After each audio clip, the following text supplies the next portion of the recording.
मराठा आरक्षणाच्या मागणीसाठी 29 तारखेला मुंबईत होणाऱ्या आंदोलनाची जोरदार तयारी धाराशिव जिल्ह्यामध्ये गावोगावी पाहायला मिळते। आपण जर पाहिलं तर या ठिकाणी ते लहान थोर सगळ्या जनरेशन मधले जे हे आहेत, तरुण आहेत, वृद्ध आहेत, हे सगळे मुंबईला जाण्याच्या तयारीसाठी सज्ज झालेले आहेत। सारोळा गावामध्ये हे सगळे तरुण मंडळी जी आहेत ती एकंदरीत आज सगळी तयारी केलेली आपल्याला पाहायला मिळते।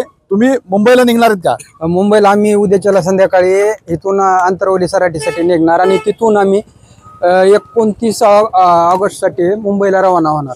काय काय काय तयारी केली आहे तुम्ही? आता सध्या आम्ही ट्रॅक्टर 50 लोकांची सोय होईल असं ट्रॅक्टरची सजावट केलेली आहे। त्याच्यात 15 दिवसाचं खाण्यापिण्याचं साहित्य घेतलेलं आहे। 15 दिवस आमची मुंबईला राहण्याची तयारी आहे आणि तिथून काय आम्हाला कमी पडलं तर आम्हाला पाठीमाग गावातला पूर्ण समाज रसद पुरवण्यासाठी तयार आहे। आणि आमचा जो लढा आहे, आमचा लढा एकच आहे, ओबीसी मधून मराठा आरक्षण घ्यायचं, ही तुमची मागणी आहे? ही आमची मागणी आहे आणि दादाचा आदेश आहे, मनोज दादाचा। ही शेवटची आरपारची लढाई आहे, त्याच्यामुळं इथं जाणं हा गरजेचं आहे। आणि ही का गरज, आमच्या लहान मुलं, आमच्यावर ही वेळ आलेली आहे।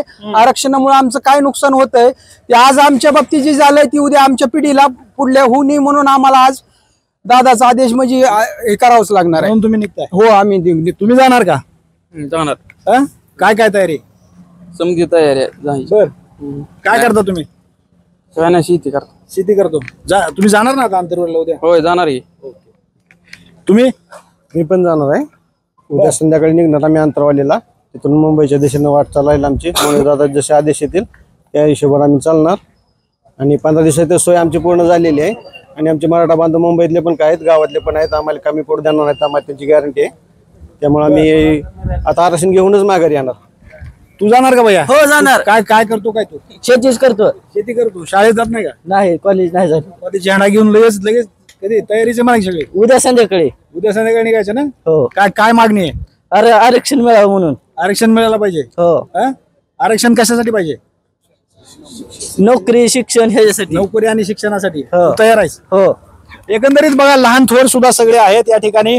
मामा निघाले का? हो, निघालो। हो, काय काय तयारी केली आहे? सगळी तयारी, पूर्ण तयारी झाली आहे। 15 दिवस जेवणाची तयारी झालेली काय आहे। काय मध्ये जेवणासाठी काय काय ठेवलंय मध्ये ट्रॅक्टर मध्ये? जेवणासाठी तेल डबा आहे, सिलेंडर आहे, भगोनी आहे, कढई आहे। हो। अरे ते तयार कोण करणार? तयार पोरं करते। तयार करणारी पण आहे? आहे, तयार करणारी बायकी। म्हणजे सगळी तयारी? हो, सगळी तयारी आहे। बर, हो। काय मागणी काय तुम्हाला काय वाटतंय? आरक्षण मिळायला पाहिजे? आरक्षण मिळायला पाहिजे, त्यासाठी तुम्ही हो, जाताय? त्यासाठी जातो। हो, उद्या निघणार आहेत? हा, उद्या संध्याकाळी निघणार आहोत। आता ही सगळी लहान मोठे सगळे घेऊन तुम्ही निघणार? हो, निघणार आहे। हो। ओके। एकंदरीत जर पाहिलं तर अनेक बांधव आहेत आपल्यापाशी। मला सांगा, काय कशा पद्धतीने तयारी सुरू आहे, कसं निघताय तुम्ही? जवळपास 8 दिवस झाले आमच्या गावातले सकल मराठा बांधव याची तयारी करतायत। समजा ट्रॅक्टर तयार करणं असेल, परत घरोघरी आणि जनजागृती करणं असेल, अशा माध्यमातून आणि सगळ्यांनी सहकार्य केलं, पैशाच्या माध्यमातून सहकार्य केलं आणि जवळपास 15 ते 20 दिवसाचं साहित्य घेऊन सगळं तयारीनिशी आंतरवली सराटीला जाऊन तिथनं परत मुंबईच्या दिशेने रवाना होणार आणि आरक्षण घेऊनच येणार।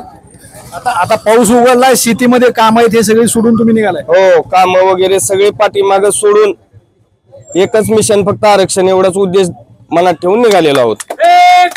एकंदरीत बांधव जे आहेत ही एकच मिशन आणि मराठा आरक्षण अशा हेतून उद्या दुपारून आंतरवली सराटीकडे रवाना होणार आहेत आणि मनोज जरांगे पाटील यांना पाठिंबा देणार आहेत।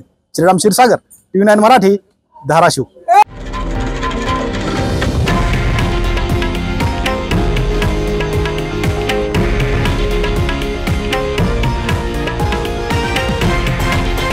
हे आहे देशातील नंबर 1 न्यूज नेटवर्क आणि आपण पाहत आहात TV9 मराठी, एकमेव।